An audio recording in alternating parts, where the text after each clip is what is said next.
bo'lganda ham qiyin ish emas bu. Qiyin ish emas, yoningizga 8 kilometrdan kelgan. Aka, hozir qayerdamiz bilasizmi? Mashina ochamiz profilini egasi. Okey, sizga haqiqatan respekt.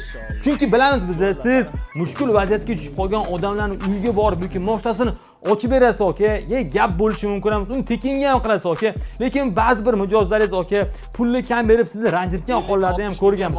Ba'zi bir odamlar o'zi haqiqatan shunaqa, okey. Ya'ni mushkul vaziyatga tushib qolganda hamma narsaga tayyor bo'ladi, lekin ishini professional darajada bitkazib berganingizdan keyin fikri o'zgarib qoladi. Bizning sohada ham xuddi shunaqa narsa bor-da, okey.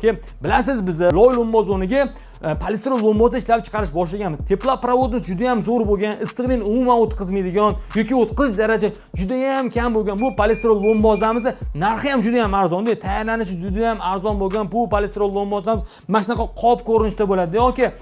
Bittasi 3 kvadrat ketadi.